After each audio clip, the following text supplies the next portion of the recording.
All right, it's 9 o'clock. Good morning, everyone. Welcome to Commissioner's Court. Let's begin with a prayer and a pledge of allegiance, please, if you'll join us. Dear Heavenly Father, we thank you for a new day. We thank you for the cooler weather and for the coming rain.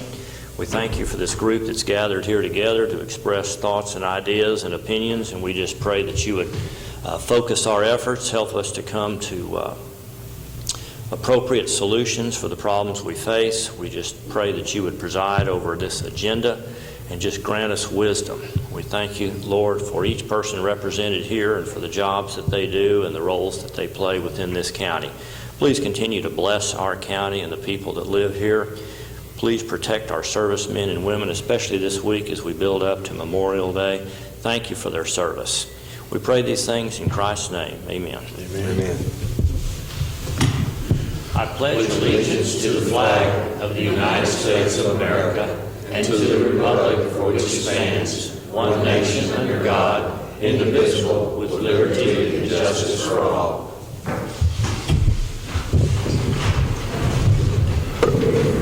All right, it is 9 a.m. and today is our last meeting of the month of May 2016. It's the 23rd of May. It's 9 o'clock a.m. And we're going to start off with item number 1, public comments and or requests for information on non-agenda items in accordance with Section 551.042 of the Texas Open Meetings Act. I'll start with George Sanford. George, if you'll come on up to the podium. He's the only one that's requested to speak, but we'll ask again if there's anyone else. George, welcome, and thank you for coming, and I understand you've got some comments for us that relate to our subdivisions, but maybe a more specialized aspect of that, specifically sizes of lots and trailer parks and abiding by the TCEQ rules. Yes, sir. I appreciate the opportunity to be here today. Back in September, I think, is when we voted in the Commissioner's Court to adopt more stringent rules than what TCEQ has applied. And that's what we've been doing our design work on, both me and any other people that do the OSF designs. And lately I've had a couple of customers, though, that have asked me if those rules have ever been officially adopted. And what I handed out earlier is the Texas Administrative Code from TCEQ. It's titled Delegation of Authorized Agents, and it specifically covers how to make more stringent rules for TCEQ for your county. And one of the parts of the procedure is that your new procedures have to be sent to TCEQ. They're approved, sent back to the commissioners, whoever the representative that's handling that entity within your government. You have to post for public notice either 72 hours up to a maximum of 30 days before you have a public meeting and a hearing, and then those rules go back to TCEQ to be adopted. The customers are asking me, has that ever been done? Are they having to do the 1 acre rule and all of the changes that we voted on or y'all voted on to make to our TCEQ rules? Have they ever been approved by the state? And that's what I needed to find out today. Well, the answer is no, we haven't formally gone through that procedure. And just based on your and my conversation earlier, the area that specifically we exceed TCEQ requirements would be lot sizes. And there is a differentiation in the definitions of multiple family dwelling plus a single residential property. There's no issue with the 1 acre on the single residential property. It anymore is almost impossible to make the spray heads fit and everything else that goes along with a single family residence on 1 acre. On a half acre, it's almost impossible because they've got swimming pools, you've got creeks, you've got all kinds of other issues that bring that property available for the spray heads. It reduces it. And it is going to be a lot better for all of us to have that 1 acre rule in place. Where the issue comes up is multiple family dwellings, and that's generally its trailer parks. They kind of put all the trailers in one place because the utilities, it's easier to put them on there. But trying to designate a single acre for each one of those trailers is what's becoming the issue. And that is something that I think needs to be ironed out. It's real easy to say if you got 9 acres, you can have 9 trailers. But trying to designate a specific acre for each trailer is what becomes the issue. And we're going to have trailer parks in the county. There's no way around it. We got a bunch of people, they're hardworking people, they're new to Titus County, they've got to have somewhere to live. And what we're doing, we're driving up their rental costs right now in these trailer parks because of the requirements we're putting on the people that own the trailer park to enforce it. So their income is not going up, but what is going up is their cost of living here.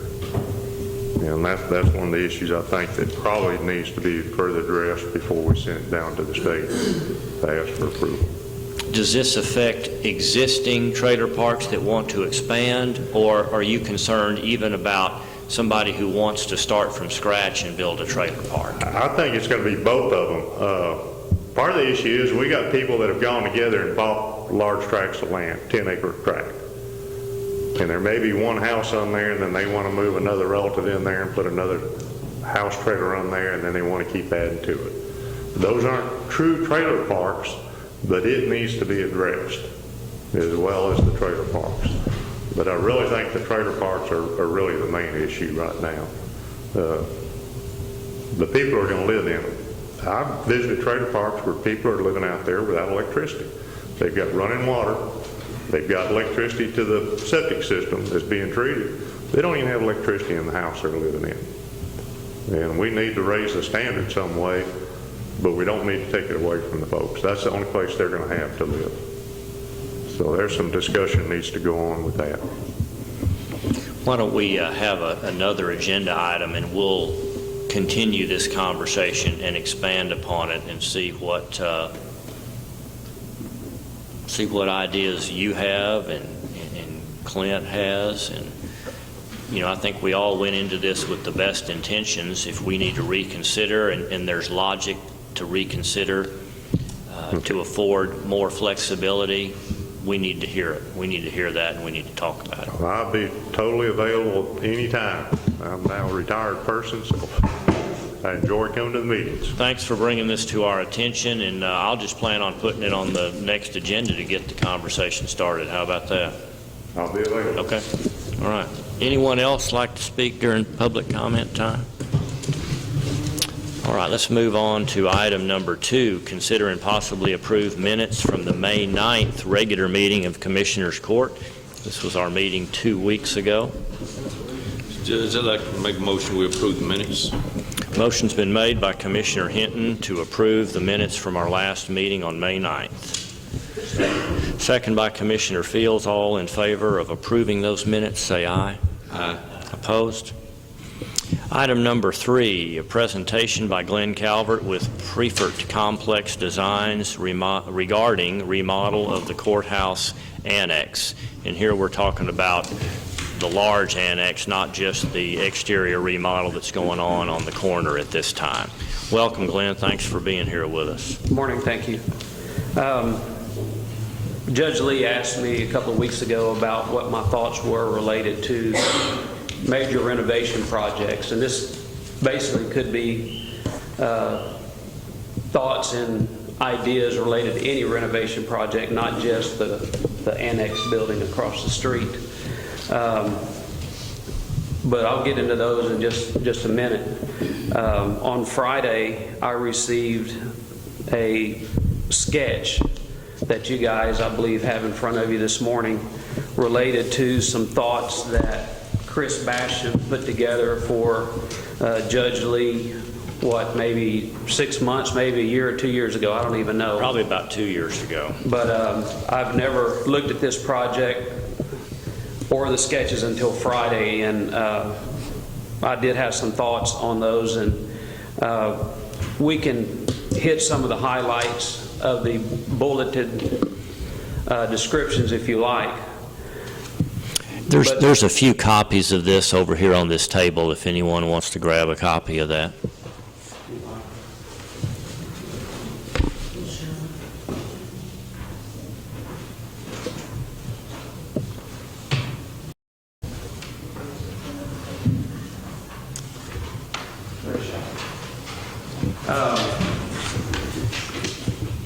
But at some point in time, Mr. Bastian put some thought behind what a renovation of that office space or that building space might include.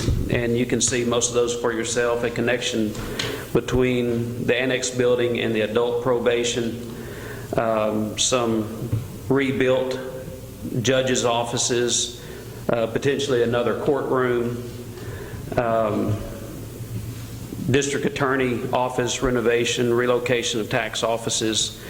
It looks like there's already been a computer room renovation at some point. There's a couple of things about a project like this that definitely need to be considered, especially considering what happens in a courtroom, and that would be an emphasis on security. And there's some brief discussion related to security on this. If we go to page 2 of that handout, and again, you can read this for yourself, but I would just like to point out a few things in here. Hallway to link adult probation.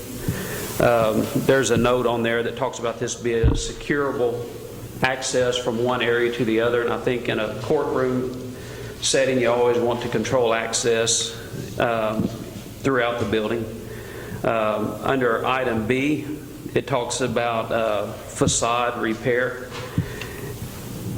On the plan that was issued on the first page of this, it talks about renovation of judges' offices, and those judges' offices are on the north side of the building, and currently that facade is entirely glass, which having glass in office space, especially when you've got judges, you can see obviously where the security concern is at.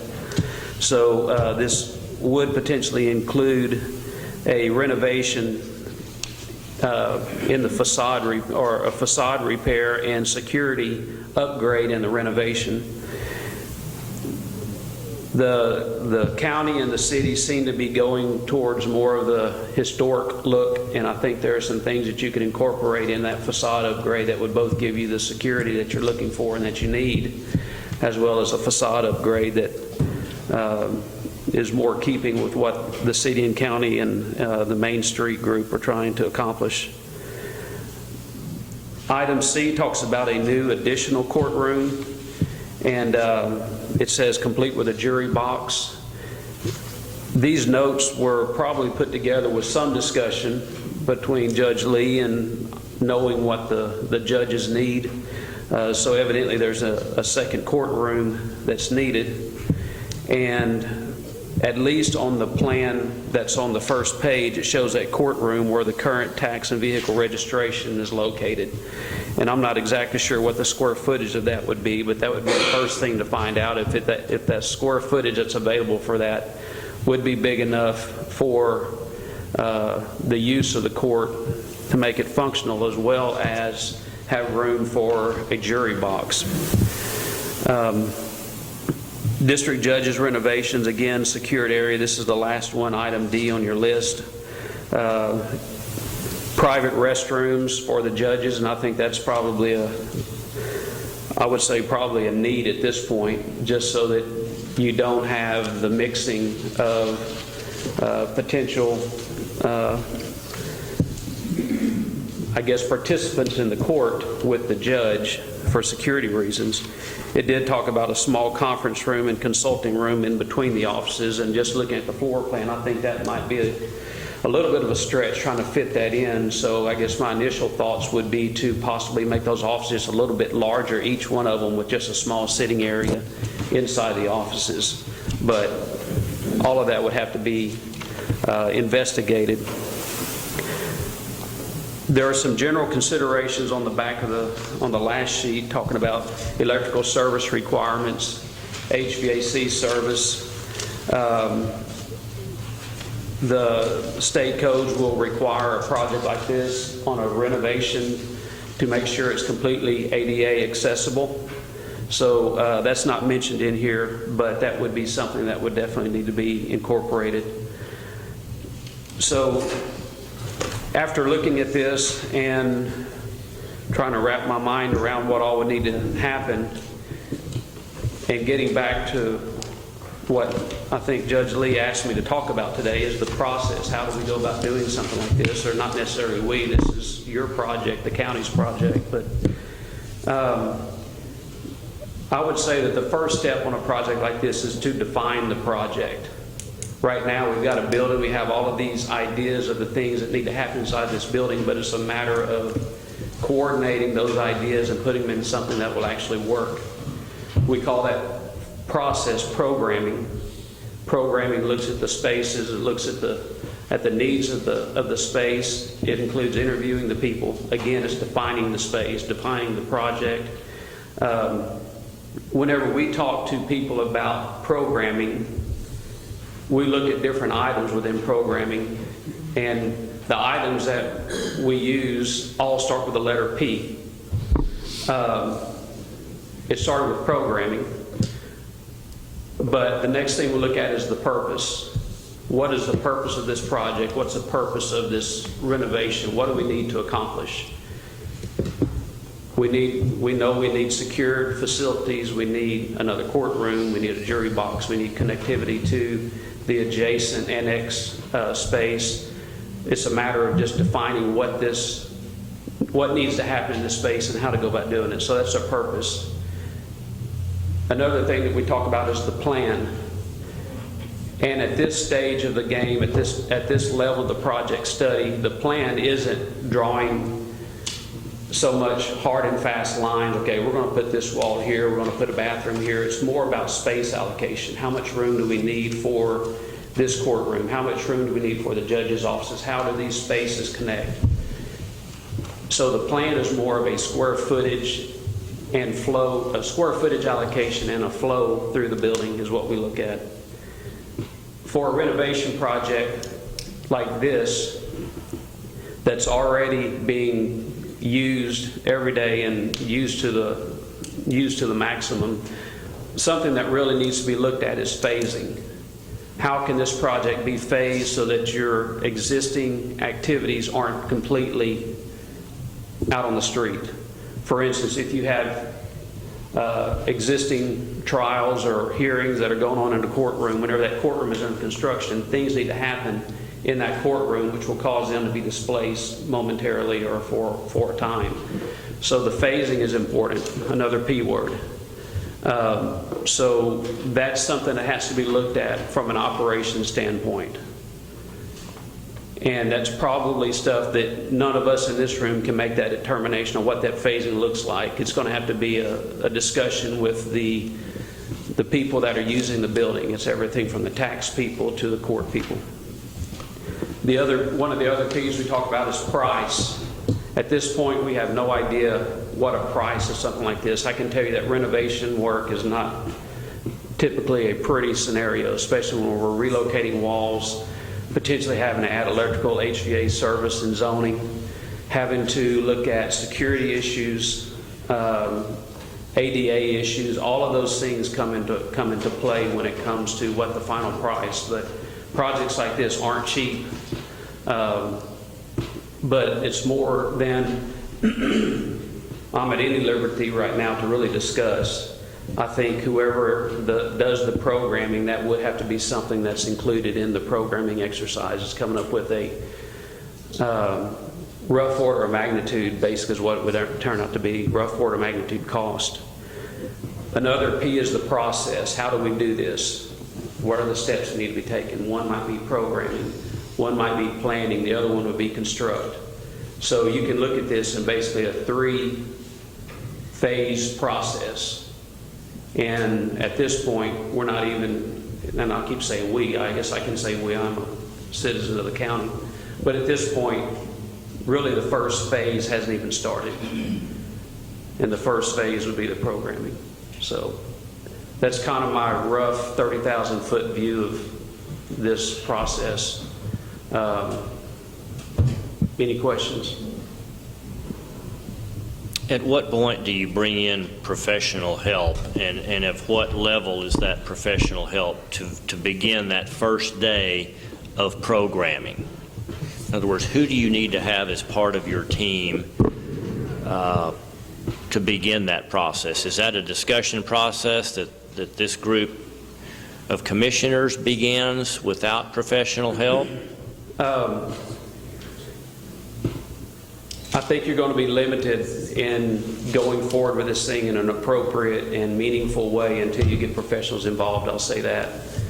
I would think the commissioners, especially on a project that's that complicated, that means this much of the county do need to be involved from the very beginning and obviously kept in the loop for decisions and things like that. The first thing I would probably recommend would be to have a small design team meet with your users and go and walk through the building and start interviewing them on things that they like, things that they don't like, things that they need. There is a set of plans someplace, according to this document, that has the original, it's not the original, but has a 1990 version of a floor plan. So one of the things that I would strongly encourage is to verify the floor plan and probably even start with an as-built set of drawings that shows all these rooms, everything from wall locations to fixture counts to access, potential connectivity to the annex building. So I think there needs to be probably some preliminary work done to verify that. But that would be the first step, is to get familiar with the project. And, you know, even at this stage, you guys could even send an email today to the judges, to the users over there, and give them some things to think about. What is it that you need? Do you need separate restroom facilities? What are you doing about drug testing? You know, just give them some open-ended questions that doesn't limit their thought process when they respond to you. Like, I would not ask them, okay, you've been in this building for years. Do you like the judge's bench the way it's currently set up? Don't ask them that. Say, what do you need? And just let them fill you with information. And then you take that and just start ciphering it down to what the project needs to be able to address. And a lot of times when you do that, if you send that to, say, 6 or 8 different users, you can start seeing things that line up. One user might have 3 of the things, and the rest of the 5 users might have 3 completely different things. But more often than not, they'll all have about 3 or 4 things that all match all the way across the board. So it gives you the opportunity to start focusing in on what the project needs to look like. But that's stuff that you could give to them now for them to start thinking about what they need out of a project like this.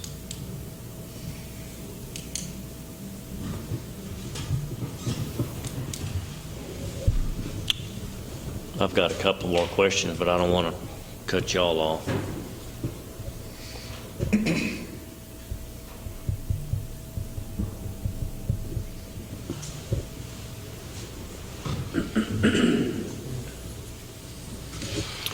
Who is that first professional that you engage? What are their capabilities? Are they an architect? Are they an engineer? Are they just a designer? And again, I'm not selling my service, I just tell you what we do typically. And in fact, we're going to start one in 2 weeks. But I'm actually taking an architect with me, and I'm going to bring a guy with me that actually puts together, is going to be taking field measurements, and we're going to start with the interview process and doing as-builts. And I think it's important to have those people involved in the project from the very beginning, so that, one, you have fewer opportunities to miss things, and you have all of the expertise in the room at the same time. What's the scope of your job? Where does it stop? At the completed project, or when you have a set of drawings, or well, what, or on where? a programming assignment, which we do quite often, basically what it does, it takes you through the definition of the project. And whenever I say definition of the project, I get back to the P's. I talk about the process, the purpose, the plan, the price, phasing, all of those things. So first phase that I'm thinking about would be to define all of those main points. And I think that's important for the people that we work with, because they're always asked questions about people on the street. Why do we even need to do that? How much is something like that going to cost? Where is it going to be? How are you going to be able to accomplish all of that stuff? So whenever I started hearing all those questions, I started coming up with ways to respond, ways for you guys to respond to those kind of questions. So typically our first assignment on a project like that would be to define the project, program it. And then at that point, if the county, this county, or county in Oklahoma, whoever we're working with, want to go forward with it, then at that point, we have a defined project that we can put together real proposals for finishing design going forward. But that might be it could be a completely different firm. Correct. That takes it from there. Correct. Okay. Most of the time, whenever we do a project like this, they do retain us. And again, I'm not selling our services. I'm just responding to the request. But most of the time, they do want us to go ahead and finish it. There's always going to be some rework done at handoff, basically. If we put together a set of as-built drawings, or if anybody that was doing programming put together a set of as-built drawings, just like these right here that you've got now, the first thing a design professional is going to do is they want to see it for themselves going forward. If we tell them that we feel like we've got this much power available in this particular panel, the first thing they're going to do is the electrical engineer is going to come look at that panel for himself. So there's always going to be a little bit of a handoff if you don't use the same firm. That's not necessarily bad, but I just wanted you to be aware of that. And if we were to go about it that same way, then our first step might be to put out a request for qualifications to do that first portion that you're talking about, the programming aspect. And that RFQ could tie in the second portion of the project. But you, as the county, I believe you could also word it in a way that you're not obligated to use the same firm for the second one. You put out one RFQ for the entire project, both programming, design, and construction administration. Put out one RFQ to cover all of those, but in the body of that RFQ, you make it known that just because that's part of this one, the county has the option to discontinue the second phases and the third phase at any point. Does that make sense? That way you get the convenience of only doing an RFQ once, but it doesn't necessarily tie you in to not getting someone else to do the second part. In other words, if you have a complete design, like it's going to be, and you get someone to do part of it, that doesn't change the whole plan, does it? You reserve the right to not do the rest of it. Well, if I want to be sure I understand what you're saying. When you say the whole plan, are you talking about the actual building itself, like do this part of the building, not part of this?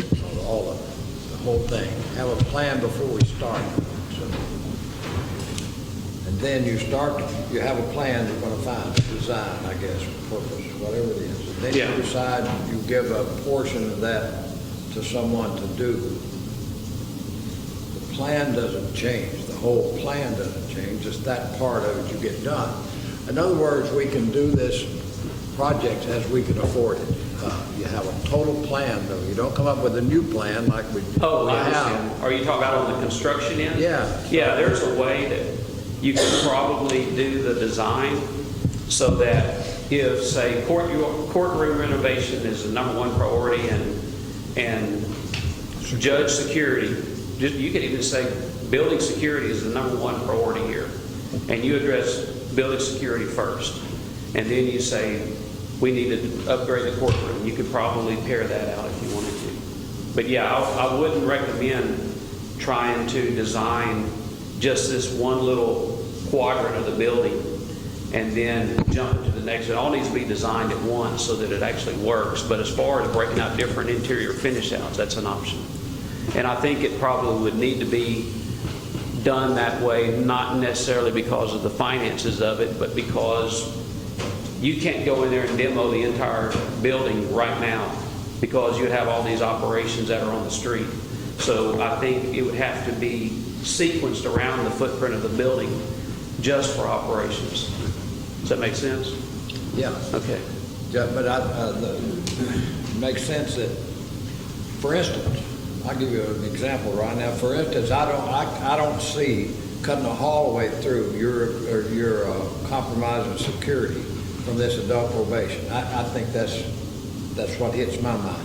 Secondly, I don't see why that the one of the complaints for adult probation when this thing started was that the guys the officers had to take a drug test, they had to use this public restroom. Mm-hmm. So we go over and spend all this money building this building or refine.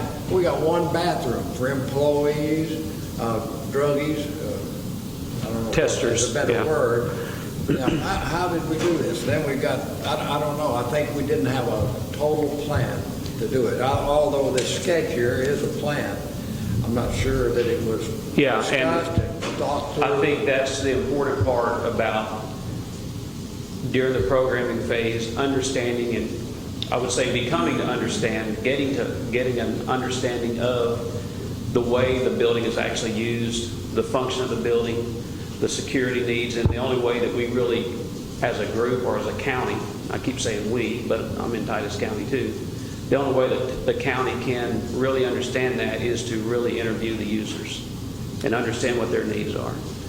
Well, I think, and I agree with that, but I believe in the past it's just been, we're not engineers or architect, and so if somebody tells us something, as a commissioner, I don't know a lot about it, and I don't think any of the others do, and so we take them at face value. Yeah. And not necessarily whether that's a good idea or a bad idea. It sounds good the way it's presented, but it may not be. Yeah. And I think that we should have an overall plan. And I think one way for you guys to be in the loop is to be at periodic, we'll call them workshop meetings. For instance, if the programmer meets with the users and goes to work on a set of plans and then sits back down with the users and shows them kind of where the project is going, the direction it's going as far as spaces and flow, I would always encourage commissioners to be in that so that you know. You might see something, you're not an architect or engineer, but you might see something that an architect or engineer misses because of another experience you had someplace else. You might ask a question that changes things within the building. It may not change much, but it could definitely change things, especially like security and things like that. Okay. Sue, got a question? I just have a question as an observer and looking at the plans. I thought the point was to build a bigger courtroom. And when I'm looking at these, I don't see how that is accomplished with the area that is specified for the new courtroom. With the what that's specified? What did you say? I don't see how that's accomplished with the what? The area for the new courtroom. Well, I'm sitting here looking at it and I'm thinking the same thing. Okay. But again, what was Chris Basham's ideas 2 years ago and what we need at this point, it may be completely different from this. But yeah, I'm looking at that and I'm comparing that footprint to the existing courtroom, and we don't necessarily need a bigger courtroom, we just need an additional courtroom, because that question was specifically asked. Do we need a bigger courtroom? No, because the courtroom adequately handles the trials that are going on, was the response, and we've had that conversation here recently. We just need a secondary place to do it so that two judges or two things could be going on simultaneously. But again, is that the best place for it? I don't know. Okay, I was just curious. It looks as small as the back courtroom. It doesn't look much bigger than that back. Yeah. It doesn't have a jury box. Well, while he was talking, that's what I'm looking at, and I'm going, what could we do? Well, I'm looking back there at that back courtroom B right now and thinking if you could take in a lot more space back there. But these are comments and questions that would certainly come up. But don't assume that anything that you're looking at here has been decided. Okay. not at all. You know, and in fact, I even got, and I'll bring that up in the next conversation, you know, the county attorney, I mean, the district attorney has even approached me about moving his offices up to the Witt building, which would, you know, free up even more space. So how we get to where we need to go, like Glenn just said, let's define what we need, and then we'll figure out a way to design that. Pat. Let Pat come on up to the mic. I asked Pat to come. Pat's an architect here in town, or take him a mic, whatever's more convenient for him. But Pat's here at my request because I wanted Pat to hear what we were going to discuss, and I wanted Pat's comments as well. I have difficulty hearing, so I'll probably may say something he's already touched on. That's all right. Before any kind of program is done, gentlemen, these buildings are 100 years old plus. I would not enter into any discussion about reusing them until a structural analysis is done of the whole thing. You've got a wood frame building on the corner there. Some of the mortar joints are deteriorated. I just, you know, when you do remodeling, you're limited a whole lot by the confines of what you start with. And when you turn the corner, you're more apt to run into something you weren't aware of, and that costs more money.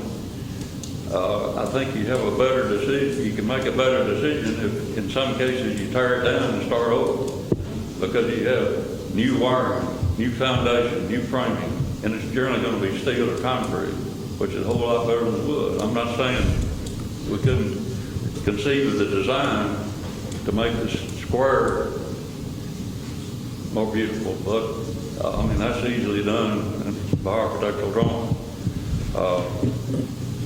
I'd be very careful about trying to reuse something that's as old as that is, because you never know what you're going to run into. And I think to keep the continuity of the services involved, it would be better to start and finish with the same firm. If you're not happy with them, obviously you don't want to use them, but you need to be on board with somebody that's got the same ideas you do, or y'all got good feedback. But everybody that comes in is going to have a different approach. And if you got one guy that says do this way, this way, this way, then you're going to have somebody else come in and change it.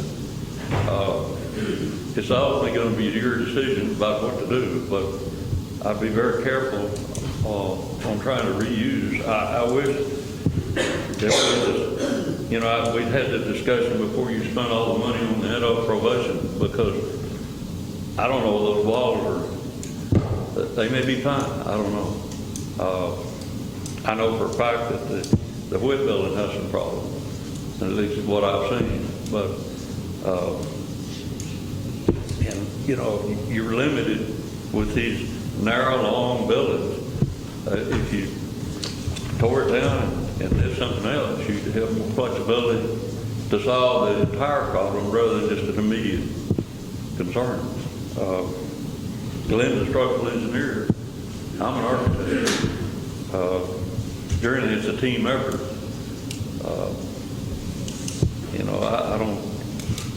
This is the first time I've seen this proposal. It's certainly desirable to have something like this. But we need to locate problem areas, and if you got too many of them, I think you're going to spend good money after bad. And wood framing, your insurance will be cheaper if you went to steel and concrete. You agree with that? You have more flexibility. Your column spaces are going to be better. It'll last the county a whole lot longer, because these roofs, they leak. I'm sorry, but it's a slope from front to back. I guess most of them go to the back area. I don't know the construction. I worked for Lewis Gomer here in town for 20 years, and I know that he did some renovation from the original bank building, Gary Bond, when they took over. But I don't know how much of it was redone or what's existing, wood framing or whatever. That'd have to be an investigated deal. I agree with Commissioner Riddle about circulation of people coming from the adult probation area. I don't see how in the world that would be very good to expose them to the public. Not that they have any kind of disease or anything, it's just the fact that it's not very private. You know, I just, if I were in that situation, I'd feel very inhibited about doing that. That's up to court, of course, but you're going through 2 structural walls when you do that, and I don't know the condition of that brick. It may fall down in your face, and then you've got a mess on both sides. So programming is going to be very important and certainly necessary, but before you do anything at all, I certainly recommend a structural analysis of the situation. And Glen can provide that, I'm sure, as well. Because you may not be able to do what you want to program if you don't. I mean, it's just kind of putting the chicken before the egg. Anyway, you agree with all that, or get any feedback? I just wish that we'd gotten a shot at it. I've been living in this county for 40 years. It's the first time I've been able to have any voice. But anyway, I appreciate you inviting me down here. Well, I appreciate the comments. That's something we need to hear. If we're talking about trying to force a remodel on a building that's not going to be cost effective and is not going to be long term, we don't need to do it. Well, you really don't know what's under the slab. Yeah. I mean, I don't know what's under them unless you do an x-ray. And I don't know, I mean, some of the construction techniques years ago may have been better than what we're doing now. I don't know, probably not. But you're just very limited when you do remodel work on old stuff. I mean, if we were in Jefferson, Texas, and you had historical markers on the building, they would require you to keep all that. But I don't suppose we have a condition here. But I'd just be very careful on how you went about it. Let me ask a question. I'm sure Glen can provide. Pull your mic up a little bit. So. Let me ask a question. This I don't know this, but like my grandpa's old house was built in 1900 or 1889. Yeah. The fireplace was brick and mortar, and the mortar give way. I mean, it's no good. These buildings are over 100 years old. Is it possible that the mortar is not good, or it will even stand up to a remodel? Well, from what I saw on the corner, there's a parting or a cement and mortar, I guess it's plaster, went up so far, which I guess was the ceiling height on the inside wall. And it was a cover, probably about 1.5 inches over the existing brick. And that's still there. But above that, and then behind the parting, I don't know the condition of the brick. You know, the front storefront, where I was staying, talking, just looking at the job one day, you could take your key and rake out the mortar in the joint. Yeah. And that needs to be addressed because it's a main entrance, no matter whether it's a courtroom or what it is. If there's a commercial development that's going in there, well, they're going to want to have sewer and water and all the utilities. They can't afford to lease something and put all that in. So that's going to be expensive, busting up all that concrete. And I don't know existing conditions of where the sewer and water and the utilities are. You know, you'd have to investigate that as well as the structural capacity of the building. So I love history, and I like to be involved in that. But by the same token, you want it to be here from now on, or at least 75 years or so. You don't want it falling down in your face, you know, or start having maintenance problems with it. And wood framing is great, you know, in a house, but you start doing it in commercial buildings, especially in a county facility, I worry a little about it, because you get a snow load on there, it may not be designed for snow and ice, and look what happened to his furniture years ago. You know, it had a steel frame, but it wasn't designed for a heavy load, and they had some cupping in between the structural columns. So,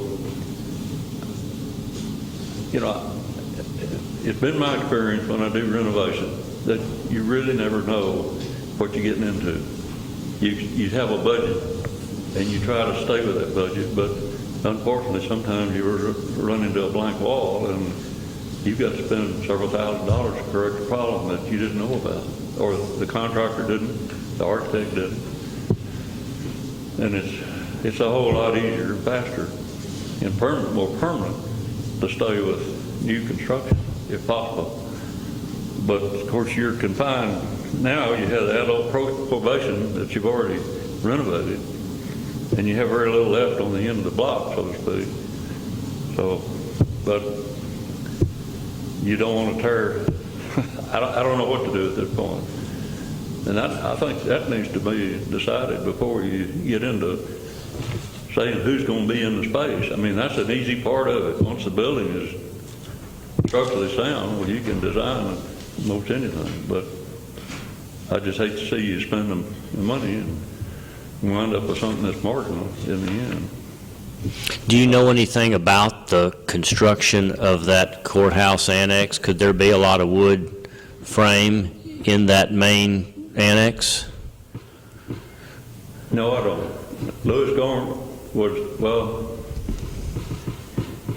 he did the Gary Vaughn Bank years ago, and I don't know to what, and that was before I came with him. I came with him in 76, and I was with him for 20 years, and we never did any more work in there to mount anything.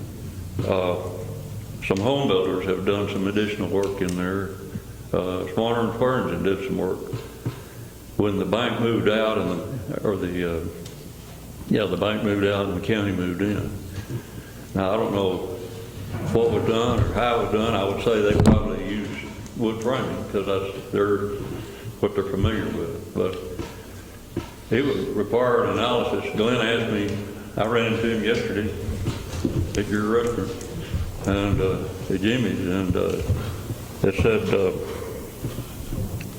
he asked me what kind of framing was in that, over that driver's license area, or the car lot, and I don't know, was it steel or whatever? I have no idea. I would say that if the bank were built originally, and Lewis had anything to do with it, it'd probably be steel frame, but I don't know.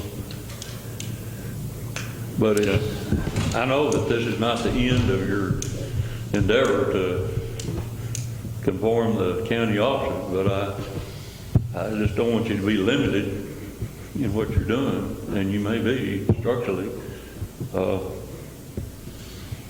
don't know what, right now it'd be hard to decide. But I think first I would say that needs to be addressed before you can do any decisions on what to put in the space. Right. That's good information. I appreciate you calling. Thank you for your comments, and hey, that opens up a whole new line of thinking to study that existing annex and to see if it's even conducive to a remodel. And if it's not, back up, go a different direction, postpone. The other thing I might add is that as required by the state of Texas under the judicial system, anytime you do any renovation over $50,000, the plans have to be submitted to a review board and to see if they're acceptable for the handicap. And, if it's an overall complex, it may affect other areas in which you're working in. And that needs to be addressed because they could come in and, I've never had it happen, but approach you all for not abiding by the situation. There's a lot of rules with the handicap situation that are really kind of small and you wonder about sometimes, but that's the law and that's what you have to adhere to. And the plans also are reviewed when they're drawn, and they're also reviewed after the building is completed for compliance with the drawing. So that has to be addressed along with everything else. It's just sometimes, and that's the other thing with renovation, sometimes you're limited on what you can and can't do. And, you know, like if you have any two-story spaces, well, they'll want to put you to have an elevator, get, you know, if someone in a wheelchair can do a productive service on the second floor, well, they've got to have access. So, I don't know, you can do it better with new construction than you can with, I renovated the dry water buildings and they were, I spoke with them for 6 months trying to keep them from making me put an elevator on that second floor, which was an inhabitable space. And we finally got around it, but these guys got really control, and, you know, they're part of the judicial system of the state. So, anyway, Glen knows about it. He's aware of that idea. Anyway, thank you for coming. If I can help you further, I'd be glad to. I appreciate your comments. All right. Any other discussion before we move on? Obviously, you've heard a lot of information there, and it sounds to me like the first thing we ought to do is study the structure of the construction of that existing annex and see if it's even remodel worthy. Sir. Looking at the building above the roof is always easy. Looking at the things you can't see are the things that are impossible.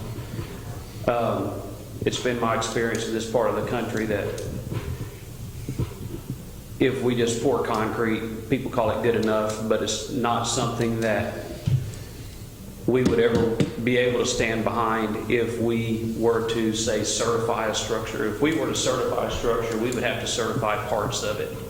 We couldn't certify things we couldn't see, like foundation, earthwork compaction, things like that, like Pat was talking about.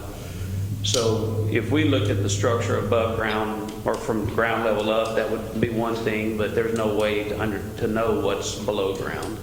And the other thing I was thinking about is he was saying, and he's got a good point about routing of underground sanitary sewer, water, electrical. I think that's another can of worms that could really even affect structural.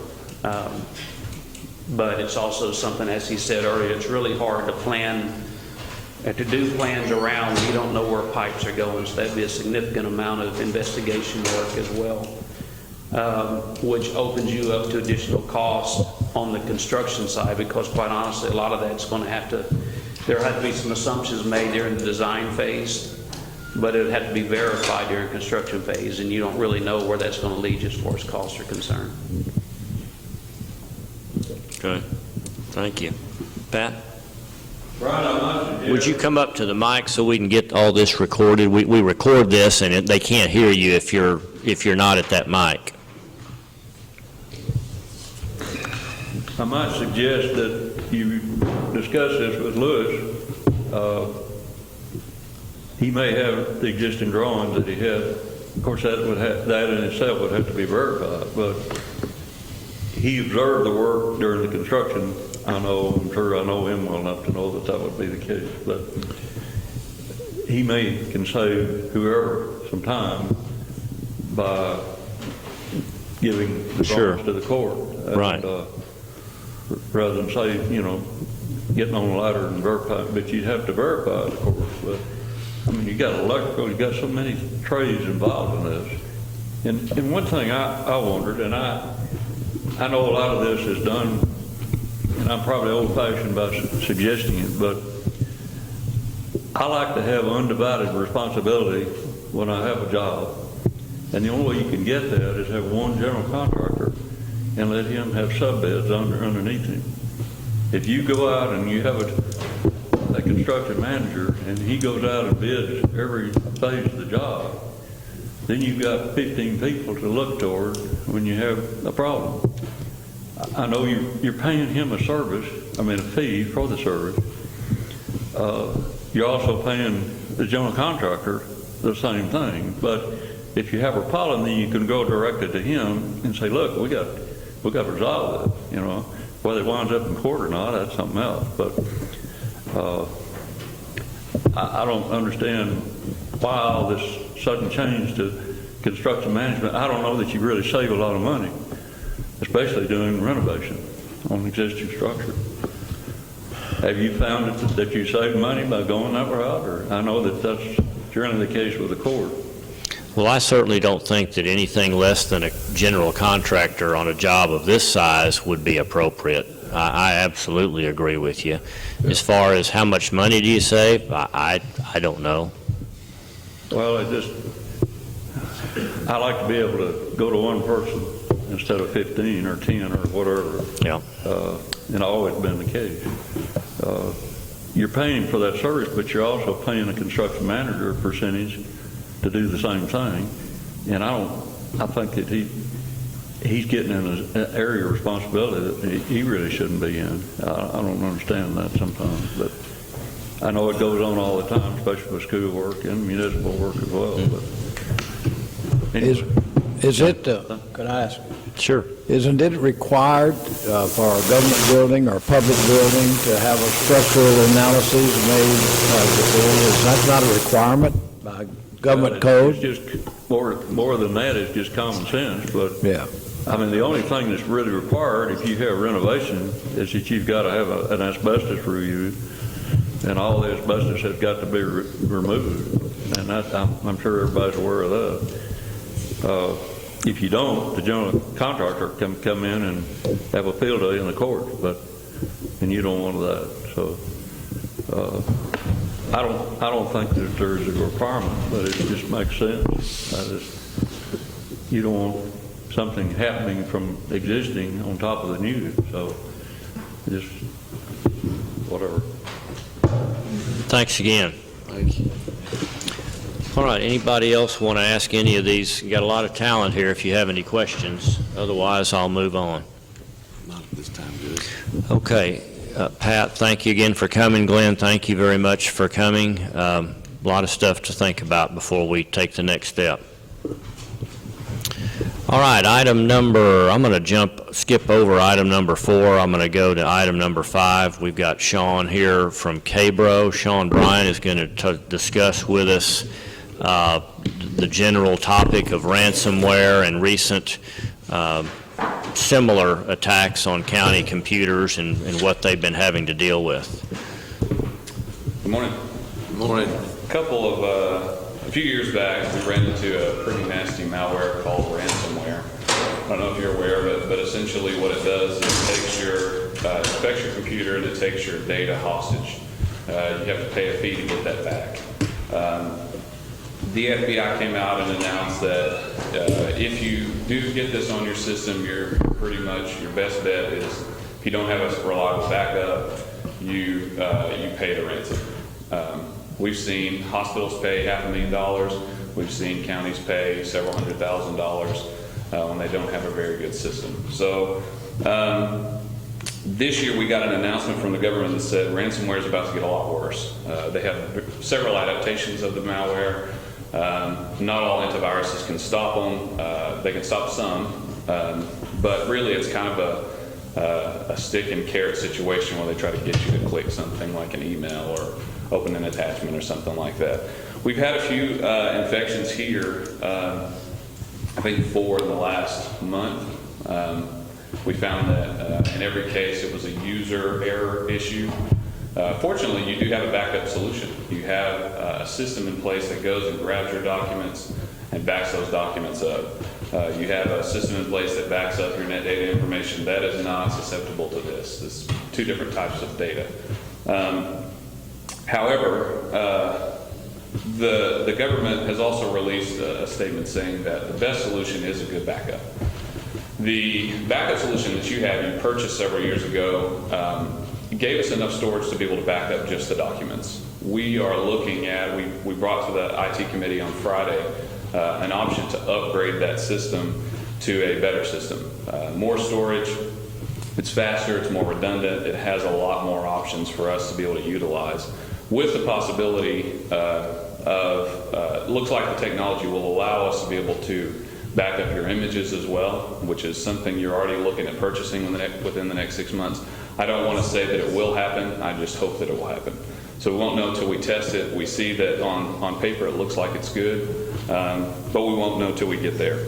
Sean, would you stop for a second and explain to the commissioners why a beefed up or better backup of data is a good defense against ransomware? So your current system, like I said, is the old versions of ransomware would just encrypt the documents, which is why we utilize the system that you have in place today. The new versions, what they'll do is they'll go and encrypt anything that it can find.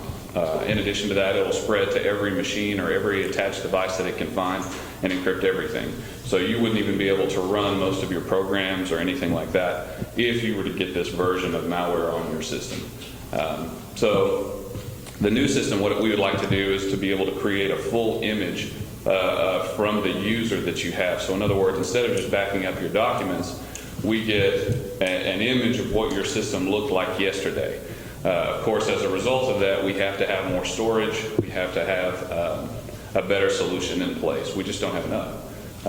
In addition, if you think about the last 4 or 5 years since we've had this system, everything has grown exponentially in terms of data usage. You have more systems scanning, you have upgraded operating systems, the programs and everything you use utilize more data. So this is something that will always occur.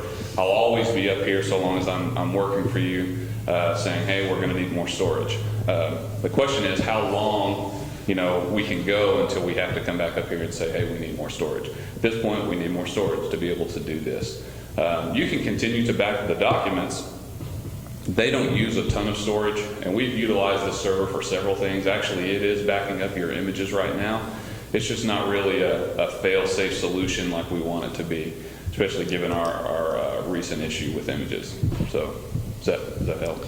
Well, again, what happens when somebody gets infected with malware? Basically what you do is you come in and say, okay, your computer is trashed, I'm going to wipe it clean, and I'm going to take the backed up data and put it onto this newly cleaned That's correct. Computer. And therefore, that's how we combat the malware. It's not that we break their code and figure out how they did it. We didn't pay them the money. We just said, yeah, you trashed my computer, but I'm essentially going to throw it away and put in a new one and bring the data from yesterday in there, and it'll be almost current, maybe 24 hours non-current. But that's the solution that you were suggesting, and right now, other than paying the ransomware, that's about the only option you've got. Is that what you're telling us? We have some other options that are available. The problem is you get into some pretty serious costs. You can look at licensing and software such as like Deep Freeze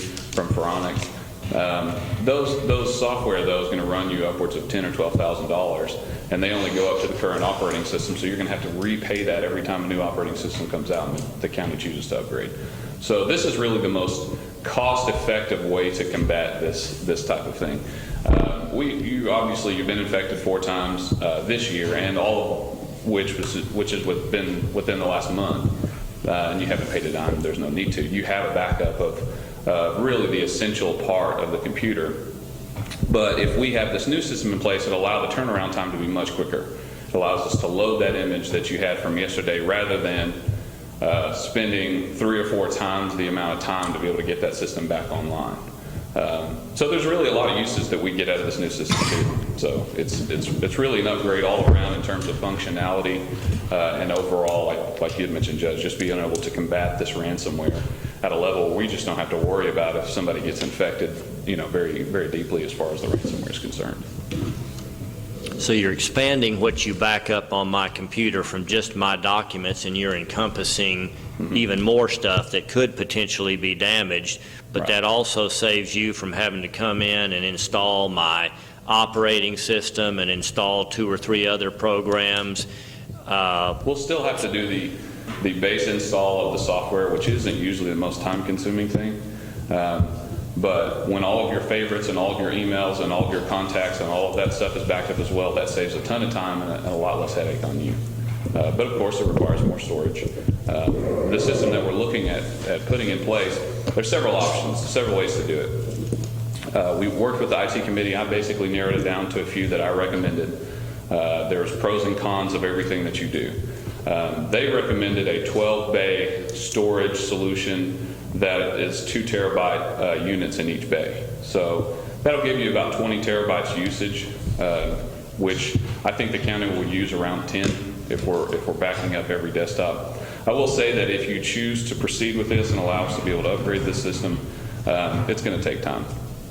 We have to get the hardware in, we have to initialize the drives, we have to assign a static IP to this system, which isn't a big deal, but then we install a physical server. What's going to take time is when we go to every single machine and change the way we're doing the backups. Even if I had all of that done and I was to push start today, for it to back up that much data across the network is going to take time. So this isn't something that'll happen overnight. So if you get an infection next week, it's like, well, I thought we had that new system in place. No, that's not how quick it works. But the sooner we can get started, the better position we are in keeping you guys safe. So it's not an absolute, I'll say this. It's I wouldn't purchase the system thinking, hey, we're not going to have to buy that imaging station later, which would be $2,000 or $3,000 per year with the potential of quite a bit of money up front. If it works, it'll save money. Bring that subject up again, because we dealt with if y'all will remember, we had the server that the images, the scanned images was on. You know, we had to go back and forth to Dallas to repair. What was the name of that? Plasmon, the Plasmon device. We got that fixed, and you're using a temporary method of storing our scans until you feel more comfortable with the hardware and software of new technology. Yes. That's going to be, that we think will go to here within the next 6 months to a year. We just haven't made that jump yet because you wanted to get comfortable with there's a system that software. Dustin and Ed Dado, he's the hardware lead over there, has been working with us all year on this. He's helped us rebuild the systems and mount the devices. It's been a tremendous asset working with him. One of the things that they usually utilize, or a company that they usually utilize, is called Infiniball. Hopkins County uses Infiniball. Many of their counties, but Hopkins is probably the closest to you guys that use it. And they have a really nice system in place. It's fairly expensive early on, $10,000 or $15,000. I don't remember what the initial cost is. And it's a great little system for keeping those images secured and safe. But they're going away from their hardware model and going purely software. And we just don't know if that software is going to be very strong or not. We don't want to put you guys in a position where you spend money and then turn back around in a year from then and say, you know what, this software is really not very good. So Dustin has a copy of it. They're testing it. It just released. It's kind of one of those things where we're just kind of waiting to see if that's really going to serve you very well. If this system works, you won't have to worry about any of that because it'll be something that you can use this system for. But I do not recommend you buy the system based on that. We just don't know. I don't want to come back up here in 6 months and say, hey, we are going to end up having to buy a system. I will tell you that on paper it looks like it will work, but I just don't know yet. What went on in IT committee? Did y'all come to a decision there? We did. The IT committee looked at the options that I presented, looked at the pros and cons of the different situations, discussed the recent infections and maybe putting some policies in place. Actually, there are policies in place, but reminding the county employees what these policies are there for and how to keep yourself protected, how to be smart about what those infections coming in through email or something gets past your antivirus, whatever it is, how to protect yourself. But the recommendation was that we go with the 12-bay, 2 terabyte solution, which puts us, after the RAID configuration we use, which will put us at about 20 terabytes. It's about double what we need right now. So we'll have the option too with this system for the next 5 or 10 years, assuming everything works out like we expect, if we wanted to upgrade, all we got to do is buy new drives. One other recommendation that they did make was that we buy 2 additional drives just in case one of the drives fails. We'll have one on site already. We can just get it immediately started on the rebuild process. Just to give you a basic understanding of, there was 2 options. There was a large 4 terabyte per bay solution, and a 2 terabyte. They chose the 2, 1, because it's cheaper, and 2, because if there's a failure, the rebuild time is about half. So we would be able to rebuild your system a lot quicker than if you go with larger drives. I mean, we could jump up to 8 terabytes or whatever you wanted, but it's really just a lot of space, and if something fails, it's going to take a lot longer to get the data back. So additionally, you've already purchased an unlimited cloud-based solution for backing up this data and loading it to the cloud. You won't have to buy another license for that. We'll be able to utilize the same license. Also, there's no cost for my charge. You already pay me to do this job, so it's not a service cost. You're strictly paying for the hardware. So the unit itself with the 2 terabytes is, it shows 30, let me make sure I get this right, 3930. And if we bought a couple extra drives, they're around 200 a piece. I am going to do some shopping to see if I could swap those 2 terabyte units for 3 terabyte units. I've seen some good drops in prices recently. If I can do that, I'll give you more storage. It won't cost you any more money. So the total would be $43.48 would be the total for this unit if you choose to upgrade. $4,348, including 2 additional drives, spare drives. That includes both drives. So it's $39.30 for just the unit, and if you want the 2 additional drives, because here's the thing: is when you set up a RAID configuration, when you have all this array of drives, you want to use the same exact drive that you have in place, so there's no issues. So we wouldn't want to be in a position where we're trying to rebuild your system and can't find these drives, or they're out of stock, or whatever it is. So These 4 where it's been compromised. Have we got that under control now? yes, sir. Those are under control pretty quickly. We got a phone call from each individual explaining the situation. We see this all the time. It's like Judge Lee had said. We take the units, we wipe them completely, we check for local infections, anything else that's on the system, and we reload the data that we have backed up. So, But just to give you an idea of how much headache that cost, Joan, how many days did that affect Geraldine while we were at school? It was Thursday, and so it was Monday before she had her computer back.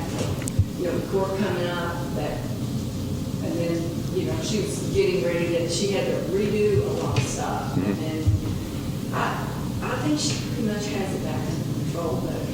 But she's a very critical person with heavy computer needs, and she was trying to get ready for court on Tuesday, and Joan's out of town and I'm out of town, and Thursday her computer goes down, and so she's down Thursday and Friday, and then back up on Monday trying to get ready for court on Tuesday. It was a very painful deal for a very critical individual in the clerk's office. Was it like an email? She didn't know who it was? Yeah, and these emails have gotten so good that they're so sharp. They'll say, I thought they were from the sheriff's department. yeah, they'll show us. They're just so smart. I could sit here for an hour explaining all the different things. But the most recent ones we've seen are, hey, you have a UPS package. Hey, FedEx has contacted you. Hey, thank you for your charge. Thank you for your recent purchase. And all of those things make you want to click on what that is. They want you to know, hey, you've been audited by the IRS. Click here to get details. All the stuff makes you think, I need to find out what this is. So we've advised in the IT committee meeting, we advised them, if you have any questions at all, call us. We can isolate that system. We can take that email and put it on a system where we know it's not attached to anything else, and we can see if that's a virus or if it's not. If it is, we'll obviously remove it. They've gotten so smart. It's a zip file is what it is, but we have to be able to send zip files back and forth. We've already blocked executables and everything coming through your mail server, things that normally viruses come through. But if you unzip that file, then it's there. So assuming the antivirus doesn't pick it up, and you just don't ever know. They try to stay ahead of the game. It's really just something that we have to work around the clock to do. So.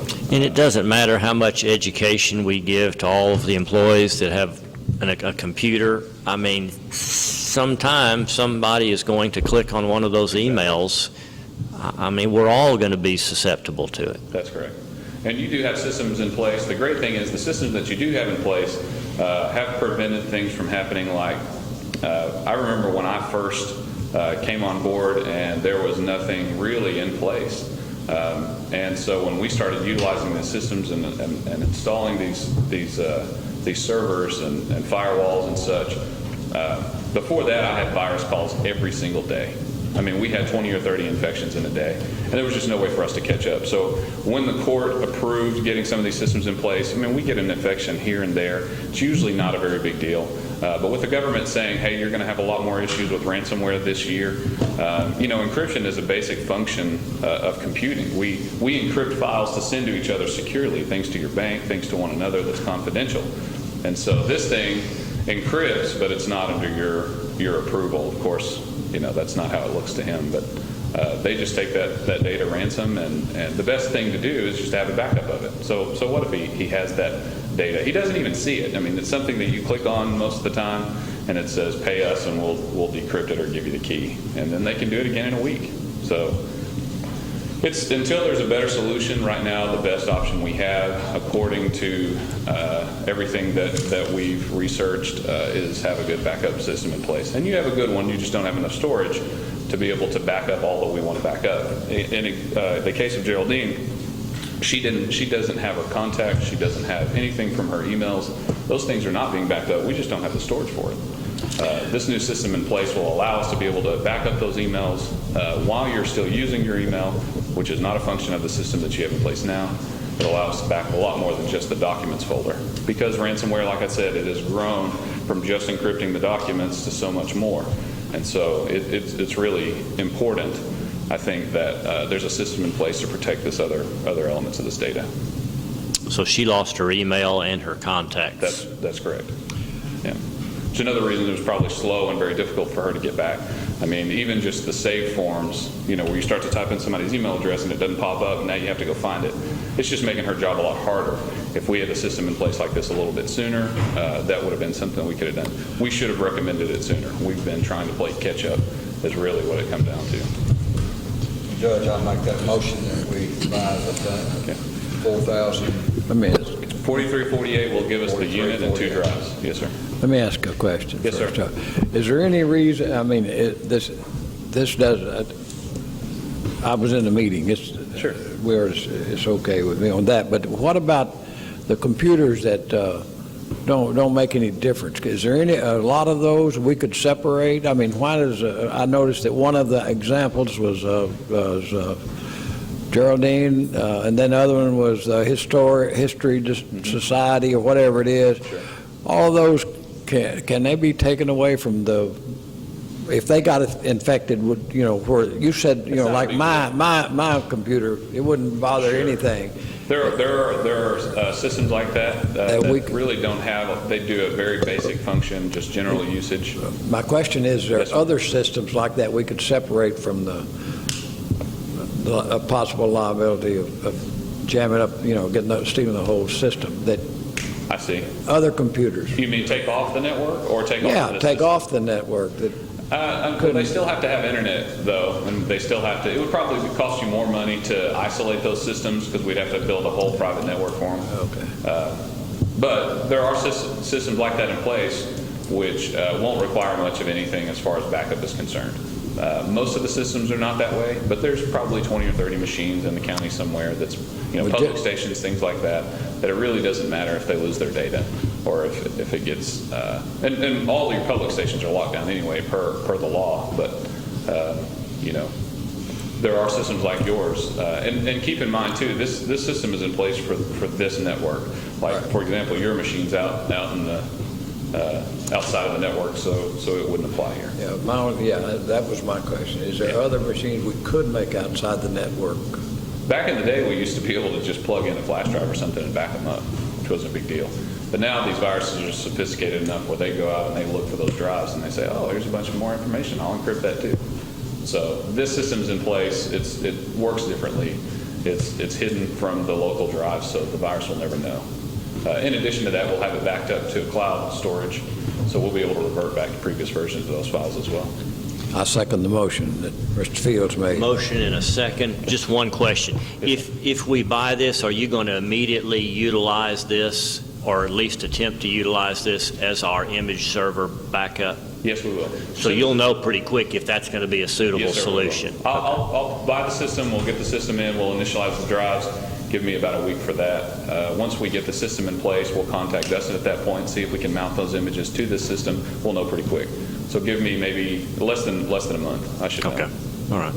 Motion and a second for the expenditure of a 12-bay network address storage with 20 terabytes plus 2 additional 2 terabyte disks for on-site backup or for on-site spares. Yes, sir. At a cost of $43.48, is that right? $43.48. And that's 24 terabytes, but it's 20 usable, so.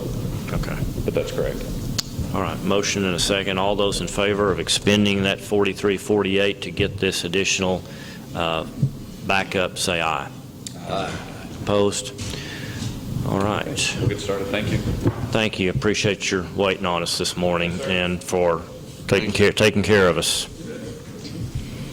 Okay, let's jump back to item number 4, discuss use of the Witt building if there are any interested parties in attendance. Is there anyone here that wants to discuss that? I have been approached only by, here in the last couple of weeks, only by Chuck Bailey, our DA, who inquired about it for moving his office to give him some additional space.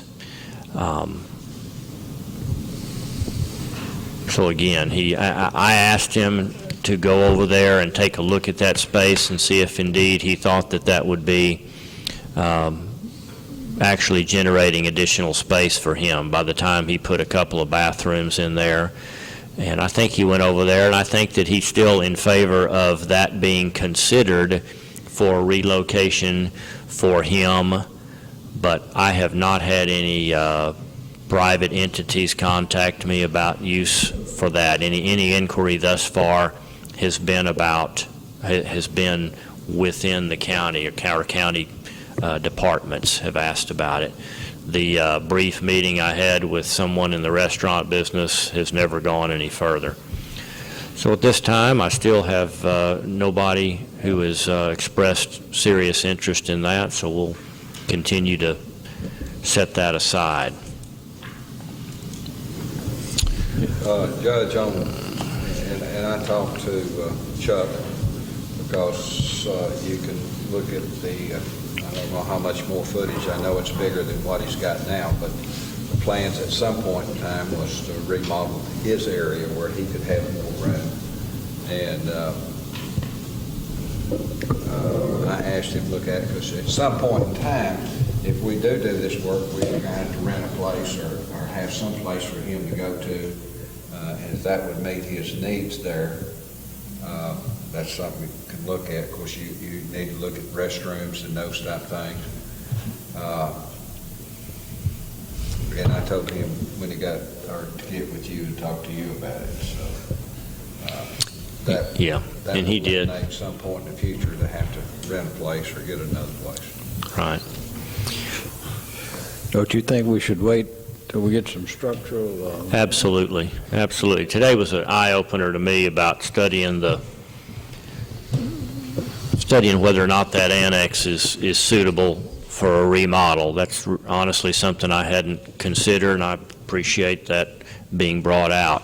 So in the future, I would say, guys, before we do anything, we need to have some serious investigation work done on that existing annex and find out if remodeling it is a wise use of money or not. So again, we won't make any decisions today, but I appreciate Chuck expressing his interest on that. Okay, that takes care of 3, 4, 5, 6.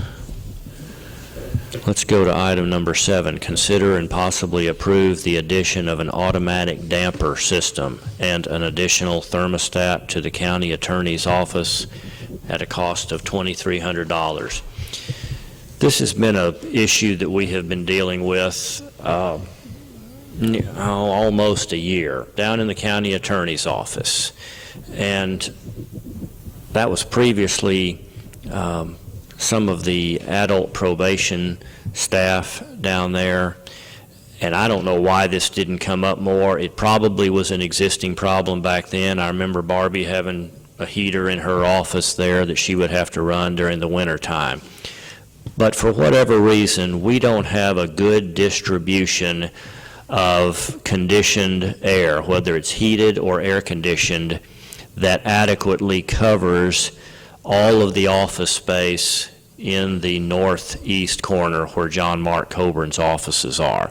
There is one thermostat right now. It's in the corner office there. And if he sets it at a level where he is comfortable, the other offices are either too hot or too cold. And there is at least a 5-degree difference before we started doing any work. The first thing that we did was Roberts did put some dampers in there, but they were not automatic dampers. In other words, a way to divert more or less air between John Mark's area and Paul and his assistant's area, so that when the temperature changed and we went from summer to winter, Roberts could come up and manually get up in the ceiling and change those dampers and reduce the airflow to one office or the other, so that you would, in effect, trick it into accomplishing your goal, which was to have balanced out temperature throughout those offices. They have determined that that does seem to fix the problem. However, every time you want to change with the dramatic temperature swings you can get here in Texas, you can't be running up there and adjusting those dampers every time there is a need for more or less air. So now that they've discovered that, yes, dampers will fix the problem, we want to automate that. And we want to put a separate thermostat, a secondary thermostat that would be in John Mark's assistant's area, so that you would now have 2 controllable areas, John Mark's conference room and his office, and then the offices where Esther and Paul and his new employee, Alma, close. Alma has just started, Alma and Esther and Paul, and they are proposing let me read you their proposal here. Install a damper control system in the county attorney's office. An electronic controlled damper system consists of the following components. 1, an electronic controller with an interconnective wiring to each thermostat and to each damper. Item 2, 2 electronically controlled dampers, 1 for each zone and wiring back to the controller that is installed in the duct.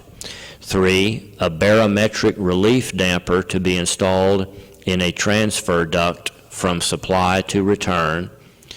Item 4, a manual damper to be installed in the transfer duct. And 5, 2 electronic thermostats, 1 for each zone. All labor necessary to do the duct tie-ins and install all wiring and transfer ducts, $2,300 even, signed by Lear and Roberts. Whose bid is that? This is Roberts Air Conditioning. And they're the ones that have installed the dampers thus far. They just are not automatic dampers.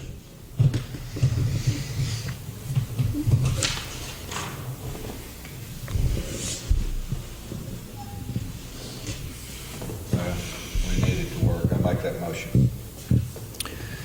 Motion by Commissioner Fields to allow Roberts Air Conditioning to put in to install a damper control system in the county attorney's office at a total cost of $2,300. Second. Second by Commissioner Hinton. All in favor, say aye. Aye. Opposed? Abstain, I don't want to vote on it. Can you tell me why? I don't know what to, I don't know, I don't understand that if we did this and why it's been like this. I don't understand it. I don't. Well, then just vote no. Why abstain? I didn't vote no. I don't want to vote on it. I don't know what you're talking about. I don't understand that having to go through this thing, and we only get one person to look at it. And that's like, our computer. I think for $4,300, we should back it up. You know what I mean? That's a little bit of money to be safe. But I sure wish we could have some other opinions and other things other than one person. And of course, this has been my disagreement with the court since I've been here, and I've been vilified because I asked questions on the remodeling by this court, by especially Mr. Fields and you. And so it's just things that I don't want to do. He said, I voted on that deal. And I did, because I didn't know any different. Mr. Fields brought it up on the remodel. And so I did, because I didn't know what I was voting on. And I don't think the rest of us did either, some of the other commissioners. Well, that's why I give you an agenda for you to ask questions. And if you're not ready to vote, we can table this. I'm not ready to vote. Okay. All right. I've got one abstention, and did I get a yay from everyone? Okay. Motion passes. Item number 8, consider and possibly approve the ability for precincts to borrow from the general fund for road repairs that will ultimately be paid for by FEMA. Commissioner Fields, the situation you've run into, kind of give us an idea of what's prompted this. Well, we've all been involved in this where FEMA has basically approved some of the projects, but we haven't received any money. But we still have to go forward and try to get these projects finished. I know I talked to the lady a couple of weeks ago, and she said that right now they have basically approved about $122,000 for Precinct 2, and I think yours is going to run. Mine's going to run about 120, about the same. And then Mr. Al has several roads damaged. But yeah, we've repaired all of them. I mean, we've done the repairs on ours, but it's taken out of our general budget. Hopefully it'll get put back in when we do get some money. Well, what I'm asking the court to do is go ahead and set a fund up where you can draw on what you've spent already, and when that money comes in, just pay it back to general county. We still have money in our funds. Of course, closer to the end of the year, will expire. I don't know when they'll. Maybe I'm going to run out. Plain and simple. Yeah, I can see. Before I get everything done. You probably will too, or? Okay. I might. I'm just saying, the money's going to come in from FEMA. Well, I don't know. General county, go ahead and we know about what we're each going to get, and can help pay for that. Be reimbursed back to general county. When that money comes in, goes back to general. Is that okay, Carl? No. I make that motion. We do it. I don't have a problem with that. Are you expecting that? About I got 29,000, and then they're going to add something. They missed one road, but it'll come as a separate deal. It's going to be over 3,000. I know that. You say 3 or 30? 3. 3, that's all? 3,000 is on. Yeah, so it'll be a separate. 29 plus a 3 with an additional 3. No, it's going to be more than that. No, you better add 4,000, 5,000. About 35, 36,000. Yeah. 40. Yeah. 35 to 40. Okay, motion by Commissioner Riddle to, going about it the proper way, grant the commissioners the ability to borrow from the general fund to cover the timing difference between the expenditures and the reimbursement from FEMA. Sound right?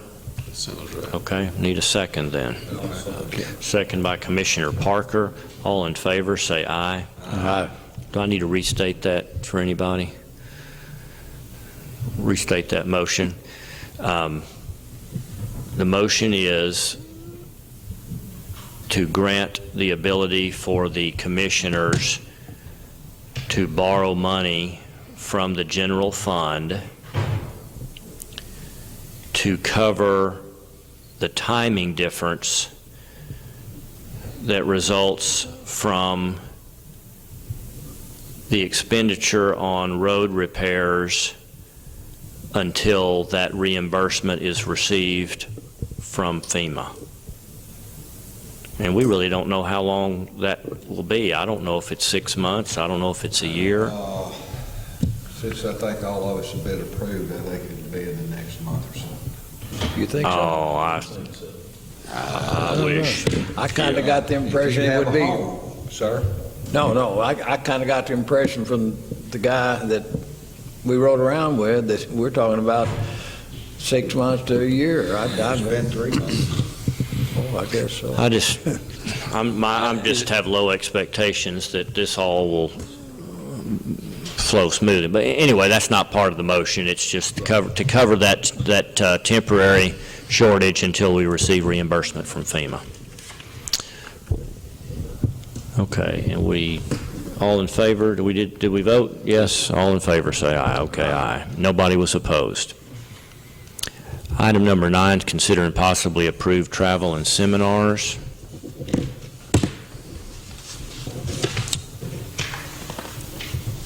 I know I've got them. Those new ones, I think those are the same Do you have a ones copy that of I've these got. on these applications? Yes, you can just leave them here. That way they'll already be here. I've got them.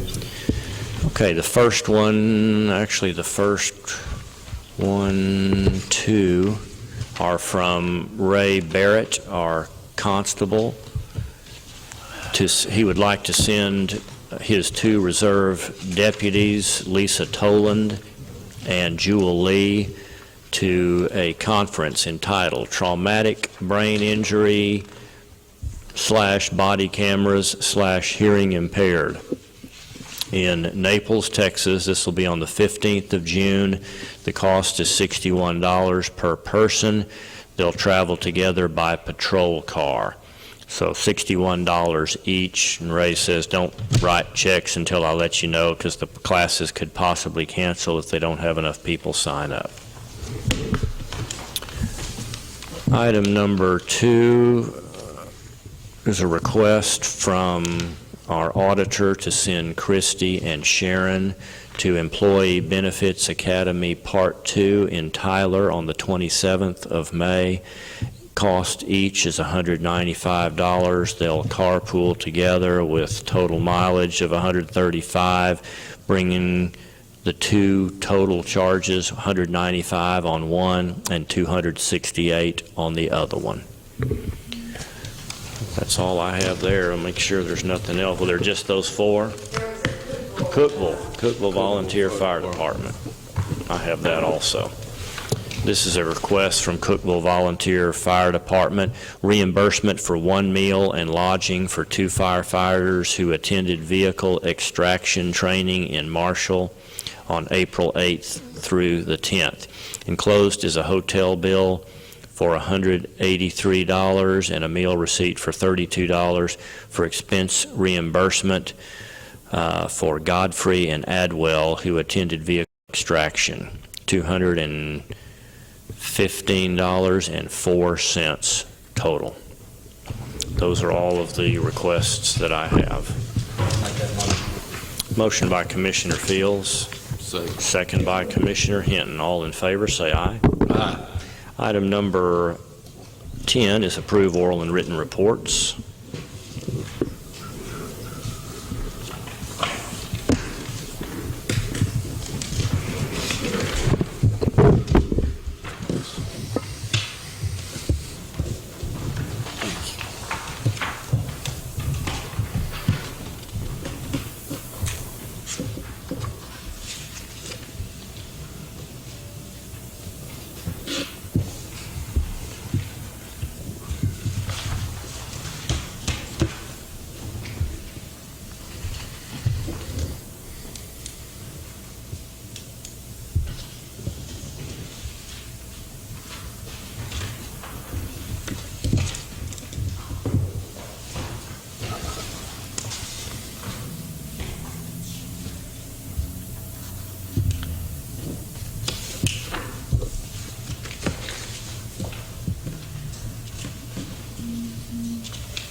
Make a motion to approve reports.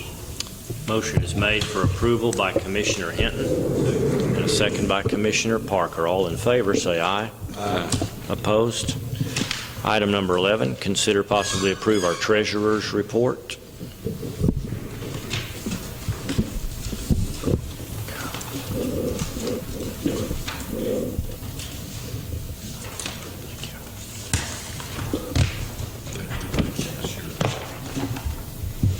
Yep.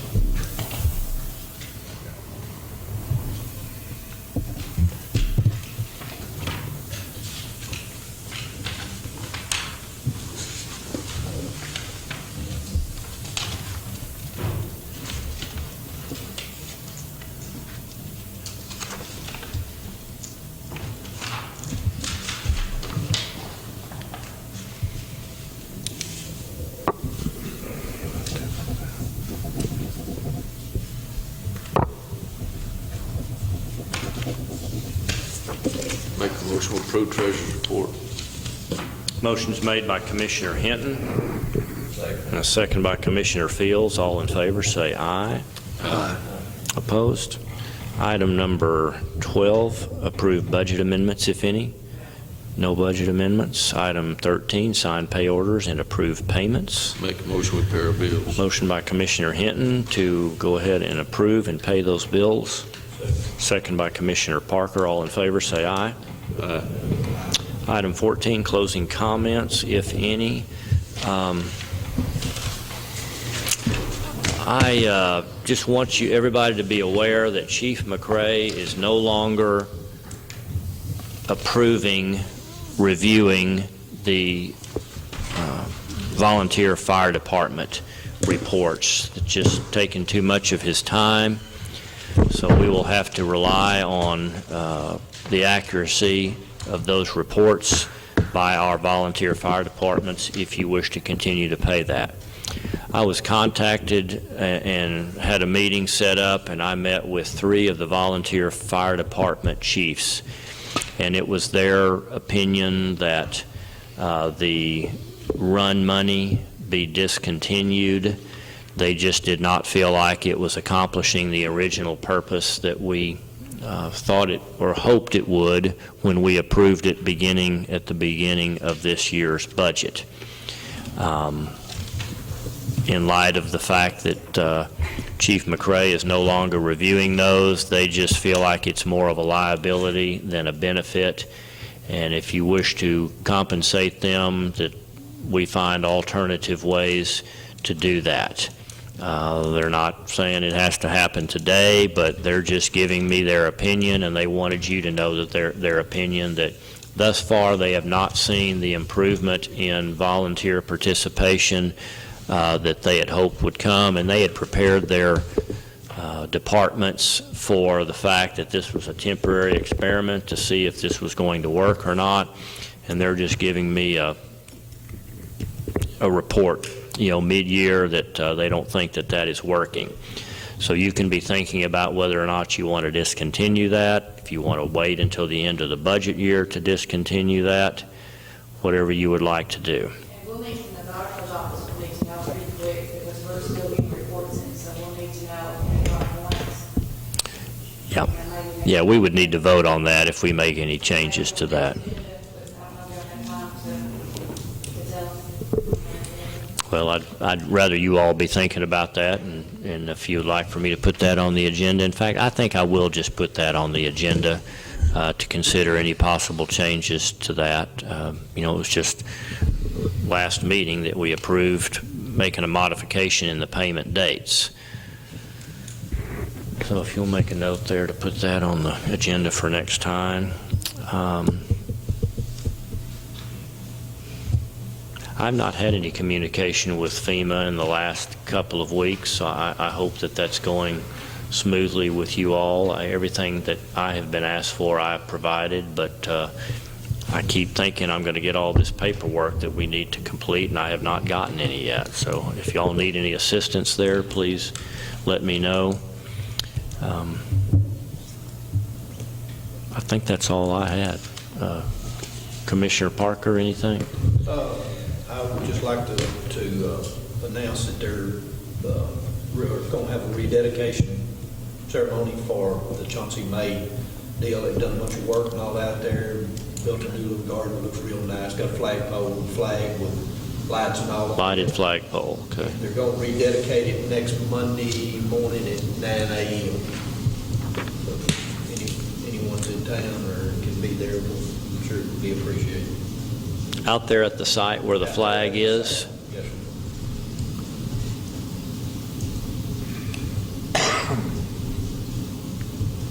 Okay, great. Who raised that money? Mom's got the most of it, I think. Is that not right, Joel? And they had a lot of volunteers that helped with the marketing and everything. Okay, So all right, it looks really nice. They've done a real good job with it. good deal. Commissioner Hinton? They finished up with pouring that big head wall on that one culvert, and we're out there backfilling it now, so. Pleased with the work? Pleased with the work, and we've that much closer to getting that project written off. Yeah. So that's one of my FEMA projects, so we've about got it done. Anything else?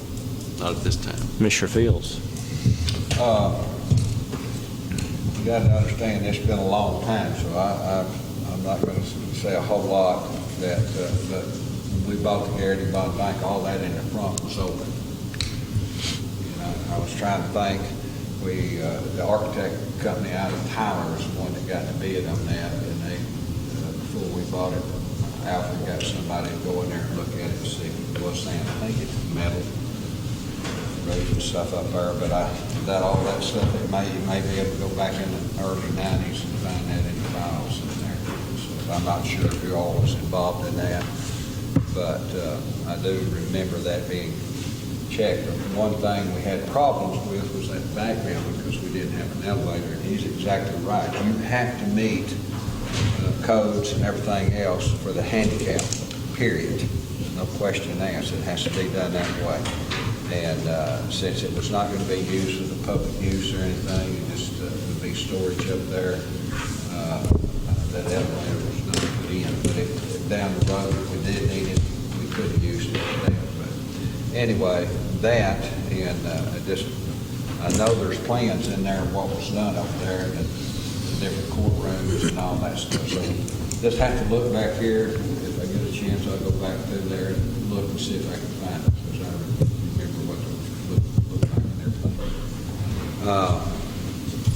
And that's really all I have is I did get some quotes on this traffic cones and mesh and safety glasses. Philip, did you get anything cheaper than what?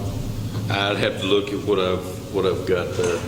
I've got it down there in my folder. This is the deal that the Texas Association of Counties was encouraging counties to get safety things and traffic cones and meshes and safety glasses and stuff. I just need to ask the court, do y'all want to go ahead and order this? Every precinct would get the same. Did it get approved? Sir? Did it get approved? We haven't ordered it yet. We haven't ordered anything. I'm just saying, do you want to? If we send it in. That was part of our request for grant money. That's been requested, but there's no guarantee that we're going to be awarded that money, and I don't know when we would get that money. I told Commissioner Fields, if you need this stuff anyway, whether we get it as grant or not, then move forward with, making a decision on that. You don't want to get it? No, I'll get it. We can order it as we want to, as we need it. I don't want to blanket order that, no. I'll order it what I need, when I need it. Anything else? No, that's it. Commissioner Riddle? No. All right, I'll entertain a motion to adjourn. So moved. Motion by Commissioner Hinton, second by Commissioner Parker. All in favor, say aye. Aye. All right, thank you, everyone.